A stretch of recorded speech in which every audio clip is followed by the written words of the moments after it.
Bueno, buen domingo, buen día. Nuevamente vamos a continuar con la serie de 1 Tesalonicenses, capítulo 2. Vamos a seguir con el pasaje, ¿verdad? Con el pasaje que empezamos y después viajamos. Hice el viaje a la conferencia de hombres y después prediqué una vez más en Tesalonicenses y después creo que tuve que viajar de vuelta o prediqué otro sermón, pero ahora retomamos de vuelta, retomamos en 1 Tesalonicenses capítulo 2, versículo 14, vamos a estar viendo, pero más que nada vamos a estar leyendo el versículo 13, pero vamos a estar viendo versículo 14 al 16. Y como para contextualizar, vamos a leer versículo 13,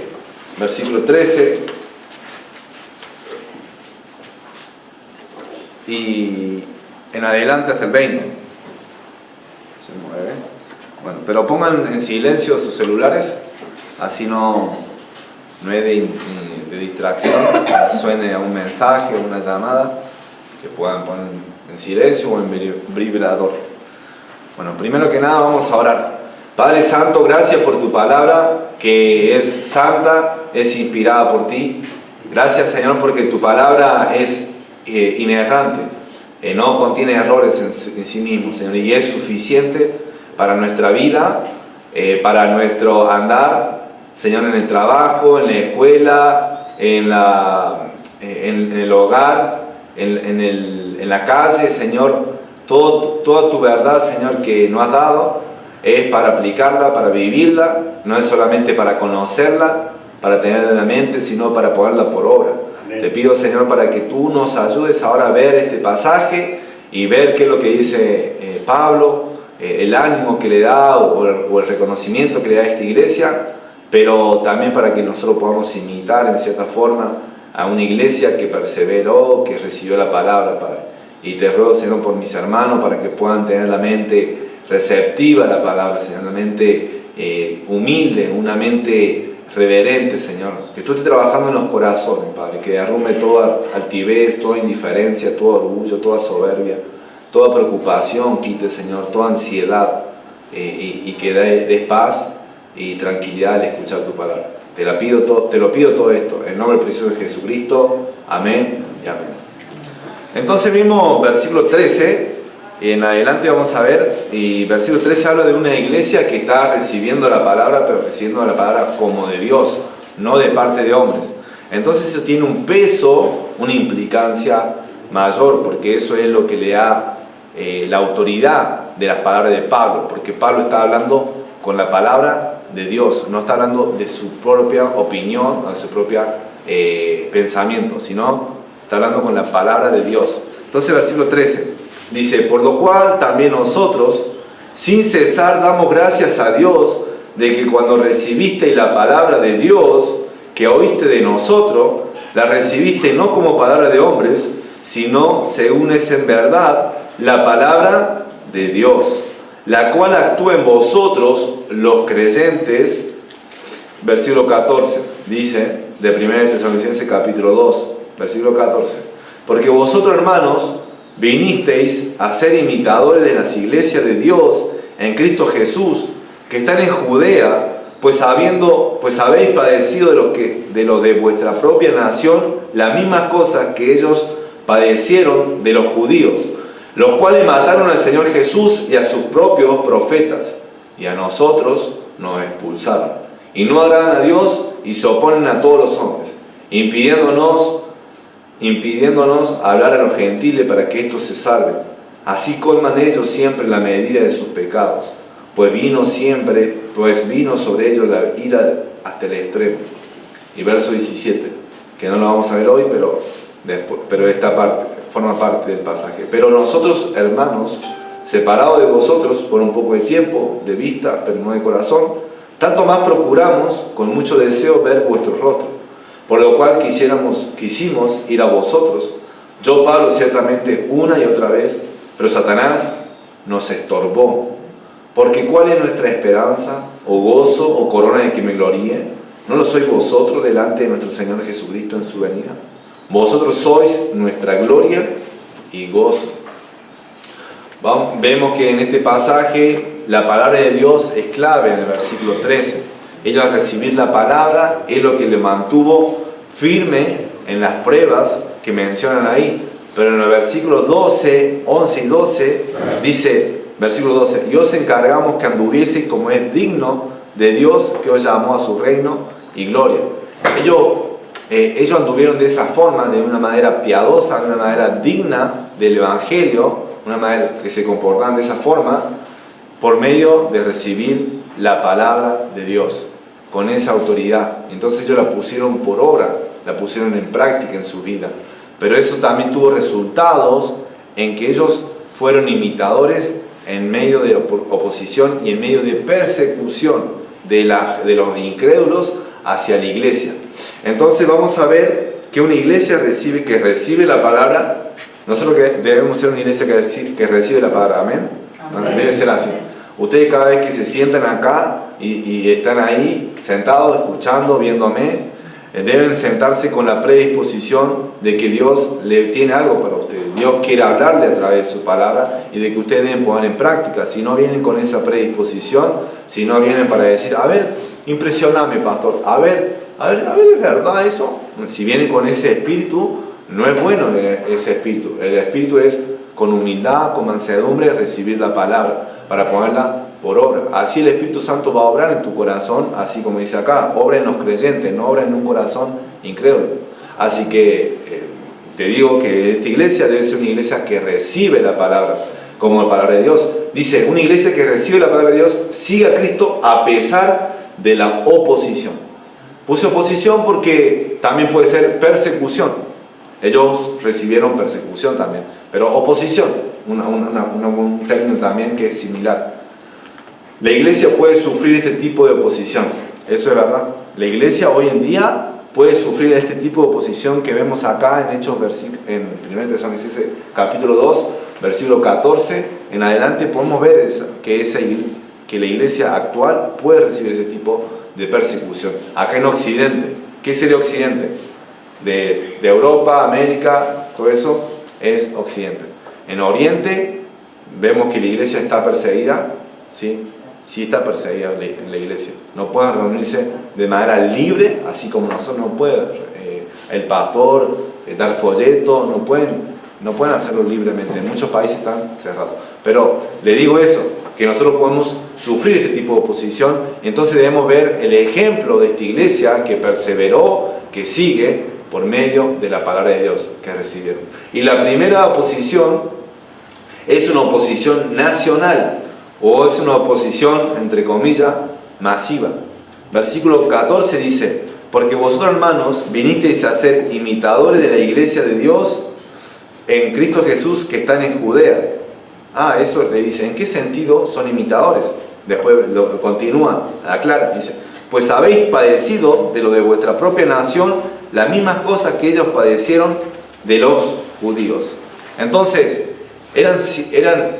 tenían la similitud, tenían en común de que los judíos creyentes habían sido perseguidos por judíos incrédulos o religiosos que no querían que el evangelio propague. Después vamos a ir con más detalle en ese punto. Pero los tesalonicenses eran judíos. No, ¿cómo se llama a la gente que no es judía? ¿Cómo se llama la gente? Gentiles.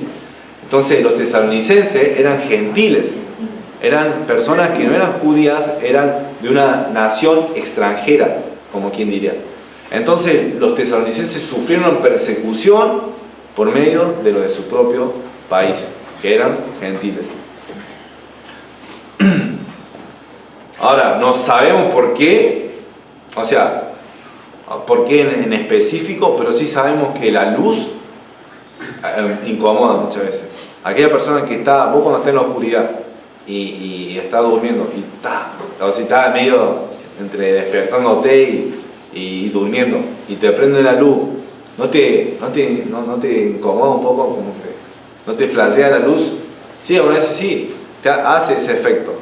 Y dice que en Juan capítulo 3, Los hombres aborrecieron la luz porque amaron ¿qué cosa? Las tinieblas. Porque sus obras eran malas, y no quieren que sus obras salgan a la luz. En cambio, el que ya es la luz sale, o sea, sale a la luz porque no, ya está. Le dice a Dios, acá está mi vida, todos mis pecados te los confieso. Entonces, lo que digo es eso, que los tesalonicenses incrédulos, los paganos, los que no se habían convertido, tal vez vieron su accionar, que ellos eran sal y luz, porque eso es lo que son los cristianos, así dijo Jesús. Le incomodaba. Tal vez ya no actuaban como ellos actuaban en el pasado. Y no sé si la habrán pasado, pero decía, ya no son mismos, ya no hacen las mismas cosas que hacía antes. Ya antes eras chévere, a veces te pueden decir, antes eras chévere, antes eras bien bueno, ahora mirá, te comportás de esa forma, ahora sos más santo, te crees santo. Te pueden decir muchas esas cosas, como le dijeron a muchos cristianos a través de la historia. En 1 de Pedro, capítulo 4, si quieren ir allí, amén, y si no, escuchen, si no saben dónde está ubicado. 1 de Pedro, capítulo 4, dice lo siguiente. La idea es escucharlo, no solamente leerlo, para que puedan prestar atención a la palabra de Dios. 1 de Pedro, capítulo 4, versículo 1, voy a leer, versículo 1 en adelante. 1 de Pedro, capítulo 4, versículo 1 en adelante. Dice, puesto que Cristo ha padecido por nosotros en la carne, vosotros también armados del mismo pensamiento.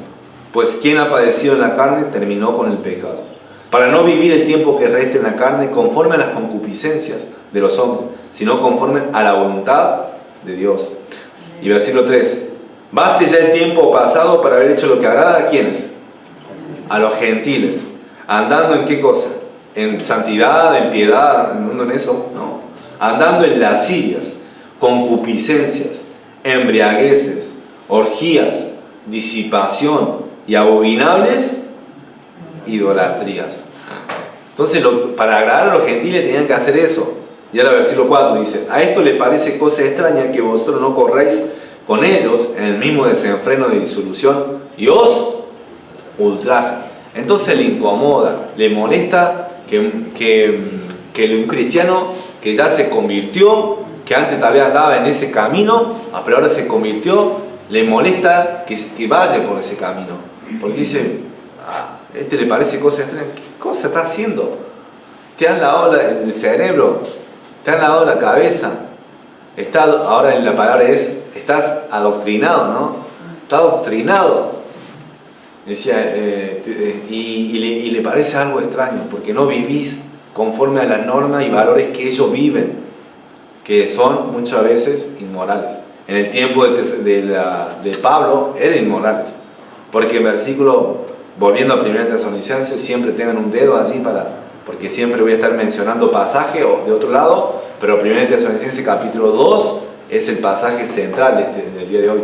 Pero en versículo 9 del capítulo 1 del mismo libro de 1 Tesalonicenses dice, porque ellos mismos cuentan de nosotros la manera en que nos recibisteis y cómo convertisteis de los ídolos a Dios para servir al Dios vivo y verdadero.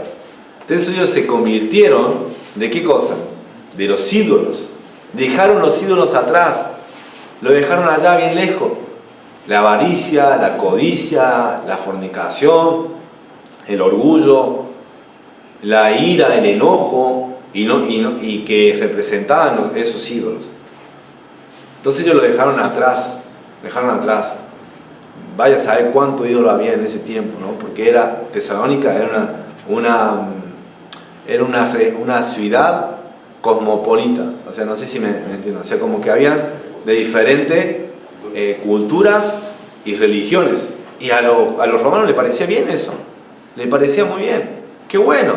Mientras que se adora a César también, genial. Parecido a lo de hoy. Mientras que vos tengas tu Dios y te hagas feliz, genial. Bien. Pero ellos dejaron todo eso para servir ¿a quién? Al Dios vivo y verdadero. El único. El Dios, el gran yo soy, el único. Entonces se habrán molestado, como también sucedió en Éfeso, que dice que los cristianos eran los que alborotaban porque decía que la diosa Diana no era diosa. O sea, como que ya está, lo dejamos a Diana y listo. Y ellos vendían unas esculturas de esa diosa, y entonces el que hacía, ¿cómo sería la persona que hace? El artesano. El artesano, sí, el artesano. El que hace eso empezó a agitar al público, a la multitud, diciendo que... ¿Y por qué? ¿Por qué causa empezamos a agitar? Agitó porque ellos perdieron su negocio. Perdieron su negocio, perdieron la plata, no es porque realmente veneraban. Y si realmente estaban interesados, hubieran predicado de Diana y a ver quién tenía más poder. Pero realmente ellos usaron la fuerza para agarrar a Pablo y aprisionarlo. Pero entonces, lo que digo es eso, que ellos estuvieron ahí en conflicto con ídolos, o sea, con imágenes, con prácticas inmorales. Y por esa razón, posiblemente ellos sufrieron ese tipo de persecución. Ahora, eso es comparando Biblia, escritura con escritura. Ahora, acá el pasaje dice por qué, no dice específicamente por qué. Sí dice que ellos recibieron la palabra y que vivieron una vida moral, una vida piadosa. Y sabemos que el mundo está en tinieblas. Ahora, los judíos incrédulos persiguieron a judíos creyentes, es decir, a la iglesia que está en Judea. Eso es verdad, eso es cierto. Y no, ¿saben por qué es cierto también? Pablo fue uno de los protagonistas de esa persecución. Pablo estaba persiguiendo de manera directa a la iglesia. En 1 Corintios, capítulo 15, voy a leerlo. 1 Corintios, capítulo 15, versículo 9, dice: vosotros vinisteis a ser imitadores de la iglesia de Dios en Cristo Jesús que están en Judea, pues habéis padecido de vuestra propia nación las mismas cosas que ellos padecieron de los judíos. Eso es en Tesalonicenses. Ahora, 1 Corintios 15, versículo 9, dice lo siguiente. Escuchen, dice, esto es Pablo hablando: porque yo soy el más pequeño de los apóstoles, porque no soy digno de ser llamado apóstol, porque perseguí a la iglesia, ¿de quién? De Dios. O sea, Pablo perseguía a la iglesia de Dios. Después hay otro pasaje en Hechos capítulo 26 que es muy fuerte. Hechos capítulo 26 está después de Juan. Hechos capítulo 26, versículo 9 al 11. Porque Pablo, en su ignorancia, él hacía estas cosas, pero él pensaba que estaba en lo correcto. Hechos capítulo 26, versículo 9 al 11. Dice: yo ciertamente había creído mi deber hacer muchas cosas contra el nombre de Jesús de Nazaret. Verso 10. Lo cual también hice en Jerusalén. ¿Jerusalén dónde está? En Judea. Yo encerré en cárceles a muchos de los santos, habiendo recibido poderes de los principales sacerdotes. Y cuando lo mataron, yo di mi voto. Verso 11. Muchas veces castigándolos en toda la sinagoga los forcé a blasfemar. Y enfurecido sobremanera contra ellos, los perseguí hasta en las ciudades extranjeras. Entonces, vemos acá que Pablo tenía un trasfondo de perseguidor ¿de qué? De la iglesia. Cuando él se convierte, va a Damasco, ¿con fines de qué? De atrapar a quienes, a cristianos. Iban con ese fin, con ese objetivo. Tenía carta, tenía poderes, tenía autoridad por parte de los judíos que estaban en Jerusalén para atrapar a esos cristianos y llevarlo a la cárcel para ser juzgado y quién sabe, después ser apedreados, como Esteban lo fue. Entonces, los judíos se oponían a la obra de la iglesia, se opusieron. No solamente se opusieron de esa manera de ir persiguiendo a los cristianos, a la iglesia, sino también en el pasado. Dice versículo 15. O sea, acá vemos que la oposición no es solamente nacional, o sea que te encerramos en la cárcel, sino acá vemos una oposición que es hasta el extremo, una oposición radical, una persecución radical. ¿Por qué? Versículo 15, ¿cómo comienza? Los cuales mataron al Señor Jesús. Pero dice matar. O sea, para quitar la vida a alguien, o sea, deben estar dispuestos a mucho, y estuvieron dispuestos a mucho. Para querer quitar la vida a alguien, o sea, porque no está en sus planes, porque ven que lo consideran una amenaza, lo consideran como si fuese un enemigo, están dispuestos a mucho. Entonces esa persecución, esa oposición fue extrema, fue radical, porque dice, los cuales mataron al Señor Jesús. Al Señor Jesucristo mataron. Es verdad que Dios en su plan, en su soberanía, envió a Jesús como un cordero para quitar el pecado del mundo. Lo envió para ser sacrificado y Jesús vino con ese fin. Pero ¿quiénes fueron los que ejecutaron eso? Fueron los romanos, pero instigados por los judíos, fariseos. Cuando estaba Jesús y Barrabás, y Pilato le decía que quería soltarlo, quería soltar a Jesús, porque no había hallado ninguna falta en él, ningún pecado. Y encima, además, veía a su esposa, y su esposa decía, no quiero que te metas con él, porque he tenido sueños y he tenido pesadillas, y no he podido descansar por causa de Jesucristo. Y él lo quería liberar. Pero ¿qué decía toda la multitud? Crucifícalo, crucifícalo. Si lo libera, ¿no era amigo de quién? Del César. Y cuando estaba entre Barrabás, un asesino, un perverso, uno que era acusado por sedición, ¿cuántos crímenes habría cometido Barrabás? Y estaba ahí Jesús, el inocente, Hijo de Dios. ¿A quién eligieron para ser soltado? A Barrabás. Prefirieron un asesino antes que el inocente. Entonces vemos que los judíos fueron protagonistas de ese crimen. También vemos que dice a los profetas, los cuales mataron al Señor Jesús y a sus propios profetas. Vemos que en el Antiguo Testamento fueron Jeremías, Isaías, todos ellos, Ezequiel fue más exílico, pero ellos fueron perseguidos por causa de los reyes paganos. Eliseo mismo, Elías también, muchas veces Elías estuvo alejado cuando no llovía. ¿Por qué? Porque lo querían matar, y después cuando hizo todo descender fuego y realmente demostró que Jehová era Dios y no los Baales. ¿Qué hizo Jezabel? ¿Qué quería hacer? Lo quería matar. Vemos que Israel siempre estuvo persiguiendo a los profetas que Dios enviaba. En Mateo capítulo 21, retrata esta verdad.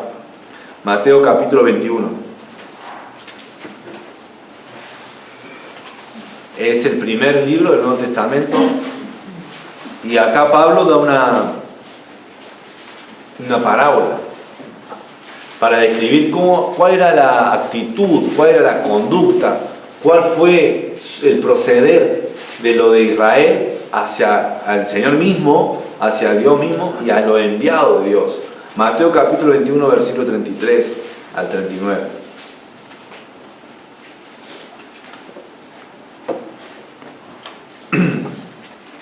Dice, versículo 33 del capítulo 21. Oí otra parábola. Hubo un hombre padre de familia, el cual plantó una viña, la cercó de vallado, cavó en ella un lagar, edificó una torre y la arrendó a unos labradores y se fue lejos. Y cuando se acercó el tiempo de los frutos, envió sus siervos a los labradores para que recibiesen sus frutos. ¿Es verdad? ¿Está bien eso? Sí. Tiene una viña, o sea, y deja a alguien para que lo labren, y después manda a busquen los frutos. Después dice, versículo 35, mas los labradores, tomando los siervos, a uno golpearon, a otro mataron, a otro apedrearon. Versículo 36. Envió de nuevo otros siervos, más que los primeros, e hicieron con ellos de la misma manera. O sea, se apoderaron y no dejaron que entren esos siervos. Versículo 37. Finalmente le envió a su hijo, diciendo: tendrán respeto a mi hijo. Verso 38. Mas los labradores, cuando vieron al hijo, dijeron entre sí: este es el heredero, venid, matémosle y apedrémonos y apoderémonos de su heredad. Y tomándole, le echaron fuera de la viña y le mataron. Versículo 45 dice: y oyendo su parábola, los principales sacerdotes y los fariseos entendieron que hablaba ¿de quién? De ellos. Entonces ellos eran esos labradores. No fueron fieles con la misión que Dios le había dado, con el encargo que Dios le había dado. Debían cuidar solamente y debían dar los frutos cuando llegase el tiempo, y no lo hicieron. Y no permitieron que los siervos, ni aún el propio hijo del Señor de la viña, llegase ahí y reclamara lo que es suyo. Entonces cuando Pablo dice acá en Tesalonicense: mataron al Señor Jesús y a sus propios profetas, está diciendo eso, que los israelitas, los hebreos, los judíos fueron reacios a la orden de Dios y se opusieron al mensaje del Evangelio, se opusieron desde sus inicios.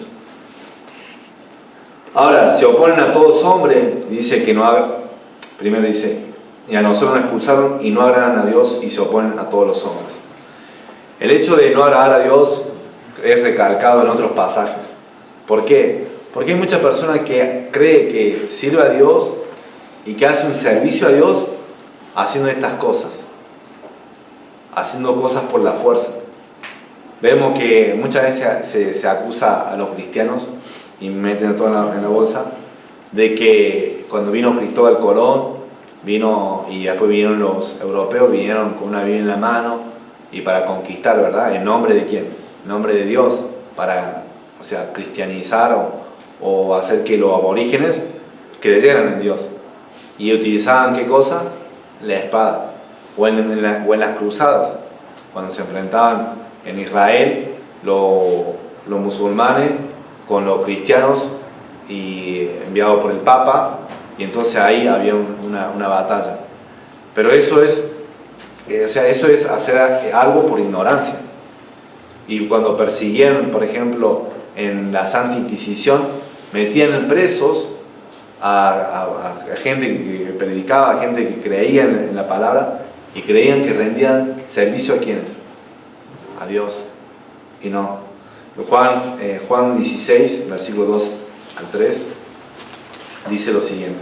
Juan capítulo 16, versículo 2 al 3.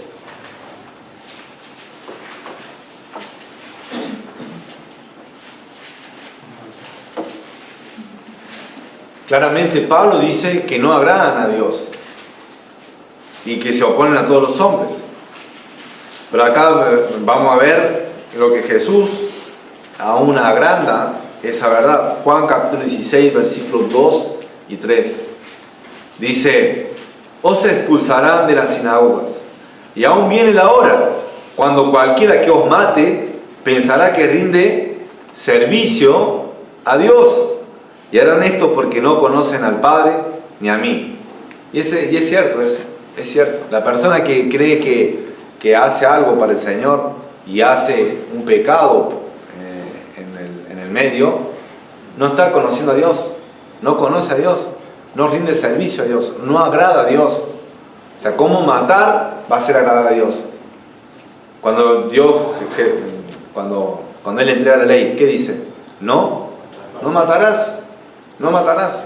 En muchos lugares de la Biblia dice eso. La vida está ¿en dónde? En la sangre. Entonces vemos que para Dios la vida es algo valioso. Y ellos mataron al Señor Jesús y a sus propios profetas y expulsaron a Pablo de ahí, de Damasco, y lo perseguían de ciudad en ciudad por eso, porque se oponían al Evangelio y no agradaban a Dios. Realmente no agrada a Dios. También aún continúa esa oposición radical, porque no es solamente matar por matar, es matar con un fin. Dice, versículo 16: impidiéndonos hablar a los gentiles para que esto se salven. Ellos se oponían a ¿qué cosa? A la predicación. Mientras que Pablo estuviese callado, con Bernabé, Timoteo, Marcos, Lucas, Tito, todos los predicadores que había en ese tiempo, misioneros, Silas, Esteban, todos ellos, mientras que estuviesen callados, no hubiera habido problema. No, o sea, no hubiera existido problema. Pero cuando ellos empezaron a predicar y a anunciar el Evangelio, ahí se armó el conflicto. Ahí se armó el conflicto. Porque ellos no querían que prediquen el Evangelio. Por eso Pedro y a Juan siempre le amenazaban cada vez que lo atrapaban en el templo y lo ponían en la cárcel por un tiempo y después le daban azotes. Le decían, no vuelvas a predicar porque te vamos a azotar de vuelta y te vamos a echar en la cárcel. ¿Y ellos qué decían? Es necesario obedecer ¿a quién? A Dios antes que a los hombres. Y no podemos dejar de anunciar lo que hemos hoy visto y oído acerca del Señor Jesús. Y se harían gozosos por haber sido tenidos dignos por persecución y sufrir el oprobio, que también Jesús lo sufrió. Entonces, vemos que los judíos no querían que prediquen, que estuvieran callados, que estuvieran en silencio. ¿Por qué? Porque a través de la predicación del Evangelio, ¿qué hay? ¿Qué puede haber? Hay salvación. A través de la predicación del Evangelio. Porque no me avergüenzo del Evangelio. Porque es poder de Dios, ¿para qué? Para salvación. Es a través de eso. Así que la fe viene por el oír y el oír por la palabra de Dios. ¿Y cómo? Y después dice, la persona si quiere ser salva, ¿a quiénes tienen que enviar? Tiene que haber gente misioneras. ¿Cómo creerán si no hay nadie quien les predique? ¿Cómo van a creer si no hay nadie quien les predique? ¿Cómo van a escuchar si no hay nadie quienes son enviados? Por eso son valiosos los pies de los que anuncian el Evangelio. Cuán hermosos son los pies de los que anuncian buenas nuevas. Entonces vos cuando predicas el Evangelio, son hermosos tus pies. No importa que tengan callo, no importa que tengan...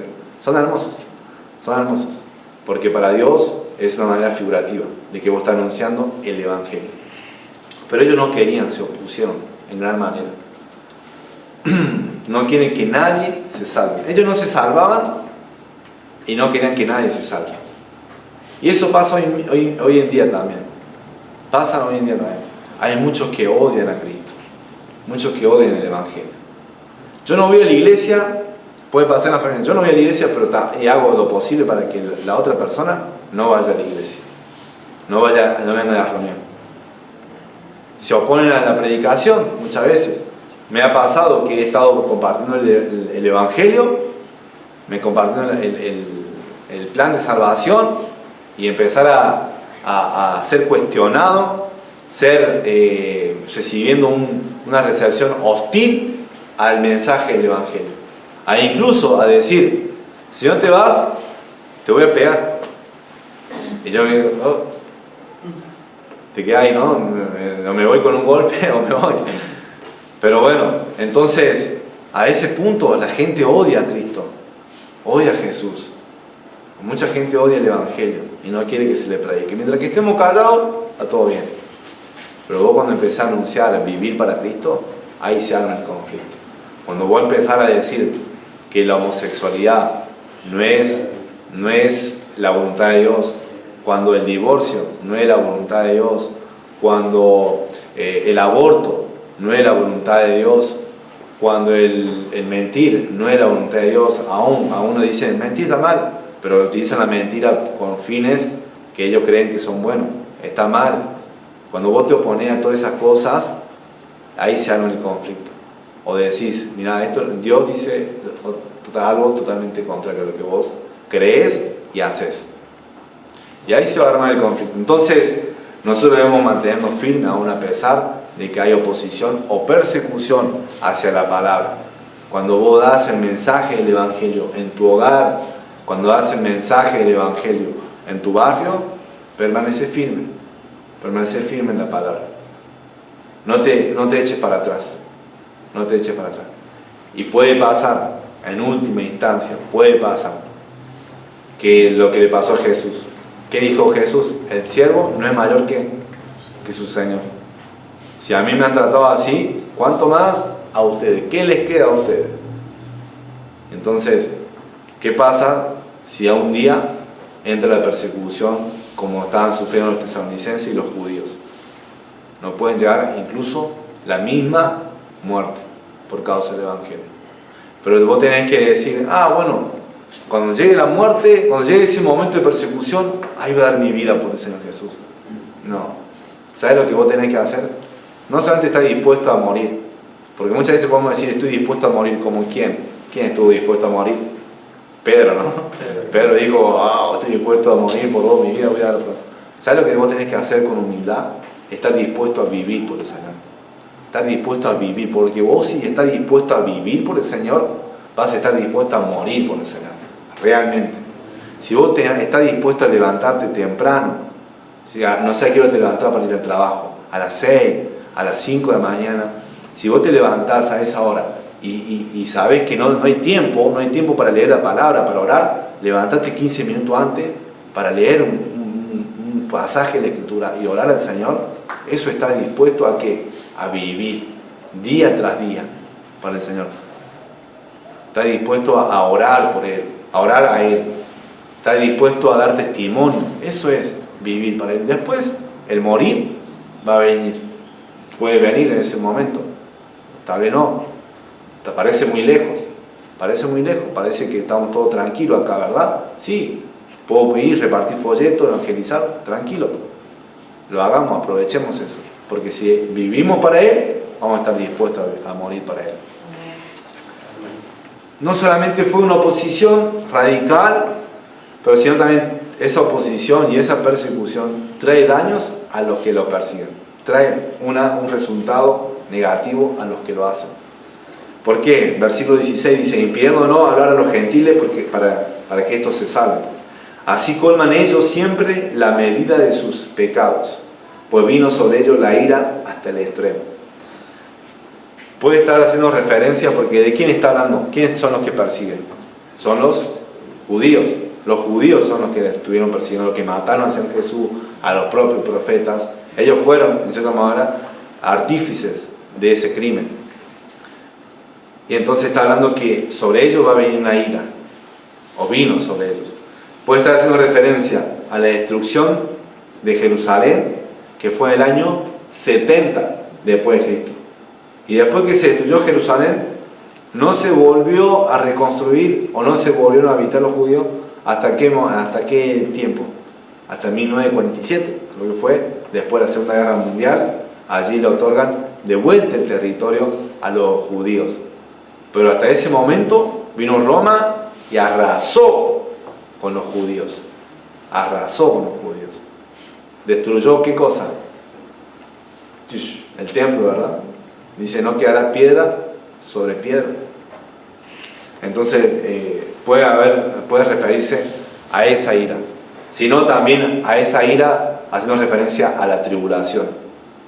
A la tribulación. Porque los judíos van a ser perseguidos por todo el mundo, por el anticristo, que va a ser un antisemita. Sino también puede ser una tribulación o una ira que es común a los incrédulos. Que es común a los incrédulos, que va a perecer, ¿en dónde? En el infierno. Pero en fin, es eso lo que está diciendo Pablo, que sobre ellos vino la ira. ¿Por qué? Porque ellos siguieron haciendo lo malo y lo malo y lo malo y no se arrepintieron. Entonces cuando dice, ellos colman la medida, quiere decir, este vaso está vacío. Y entonces se le empieza a llenar.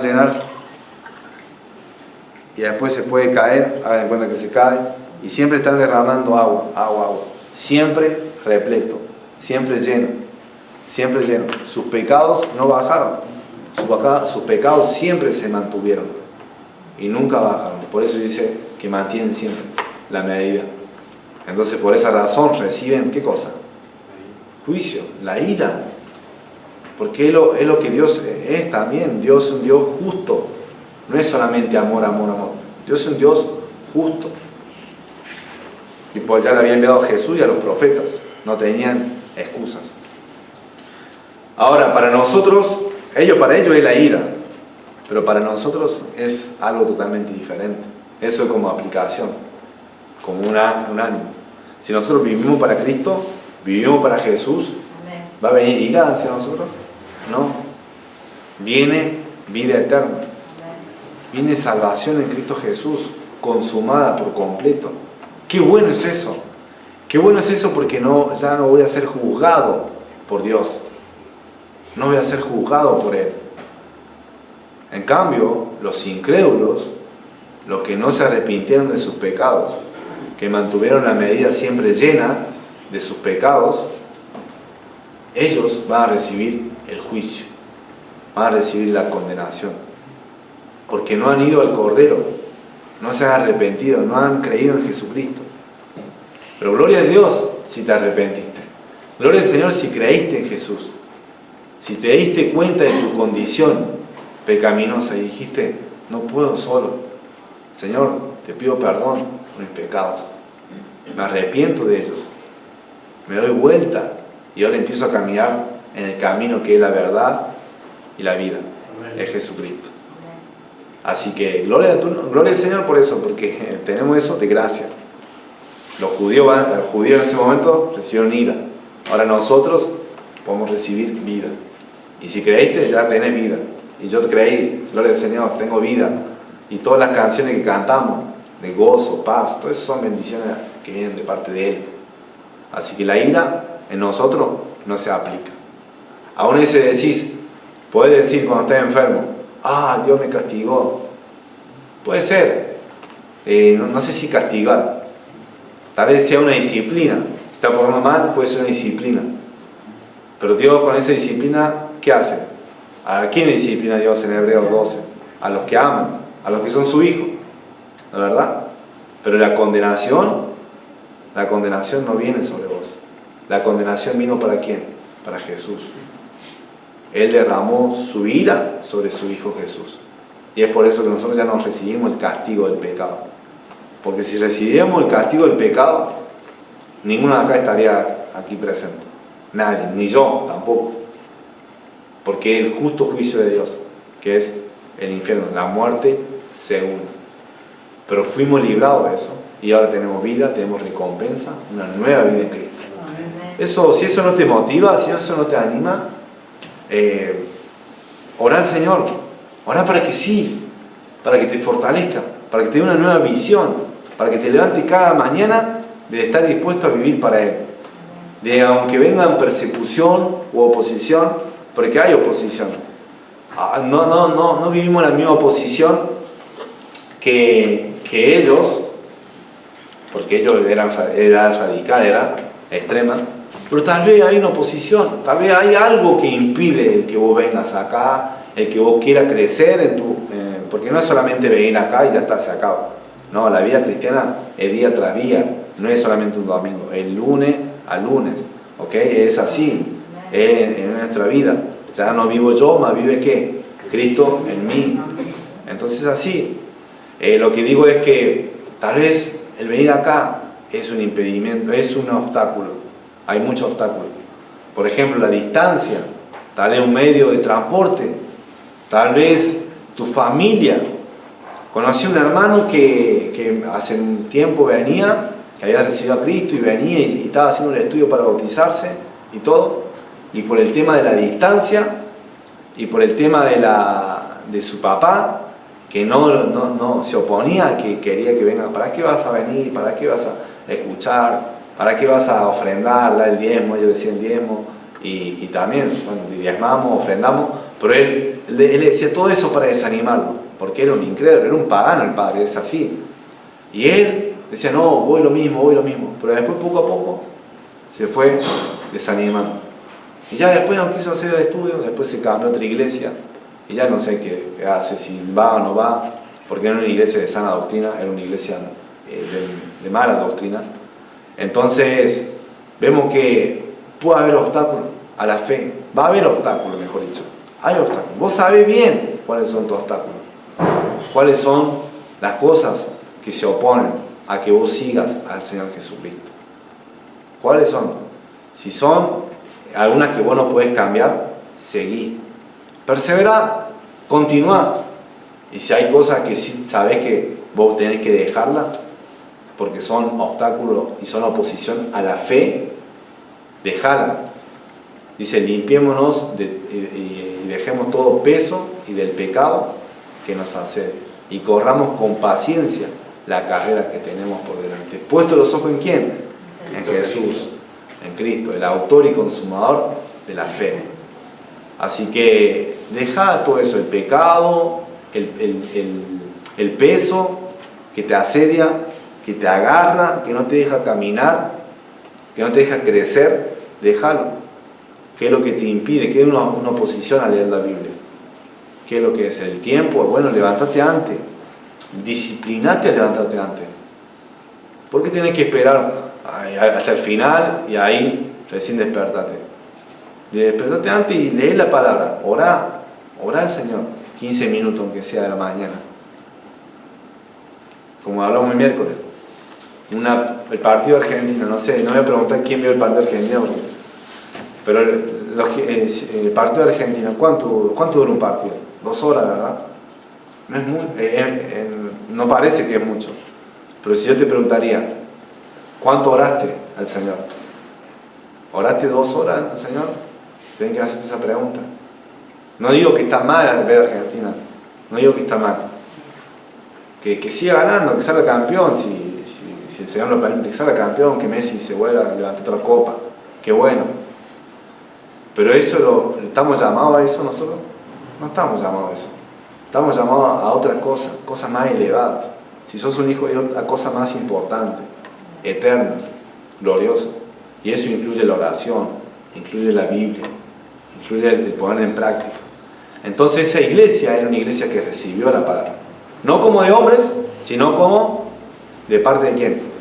De Dios, del Señor. Por eso tenían peso, por eso aguantaron lo que aguantaron. Aún incluso la misma muerte. Vamos a orar. Padre, gracias por esta iglesia que es un ejemplo, Señor, que es un ejemplo de vivir la vida cristiana. Imitaron a los judíos sin darse cuenta, los judíos creyentes que también fueron perseguidos por la misma nación e incluso experimentaron la muerte del Señor Jesucristo, experimentaron la muerte de los apóstoles y vieron todo eso, fueron testigos, pero aún perseveraron. Esteban se paró fiel y valiente a dar testimonio del Evangelio. Y así ayúdanos a nosotros, Padre, a que podamos perseverar y dar testimonio fiel, aún a pesar de la oposición, aún a pesar de la fuerte oposición que podamos sufrir, que sabemos que en comparación es poca, Señor. Es poca, Señor. Recibimos presión, yo sé que recibimos presión. Y tú tienes mucha paciencia, mucho tacto hacia nosotros. Tal vez no nos da prueba que nosotros no podemos resistir, siempre haces eso, Padre. Sabes que tal vez no aguantaríamos. Pero Señor, ayúdanos a ver ese ejemplo y decir, mira, estamos en un picnic nosotros. En comparación de ellos, estamos de paseo. Padre, ayuda a que nuestra mirada esté en Cristo, en las cosas importantes. No en cosas de entretenimiento, no solamente en trabajo, no solamente la familia, que son cosas muy buenas que tú nos has bendecido. Pero no es lo más importante. Lo más importante es Jesucristo, el Evangelio.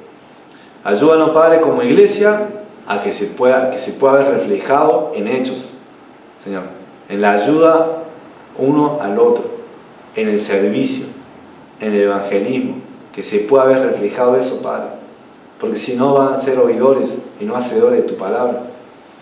Ayuda, Señor, en eso.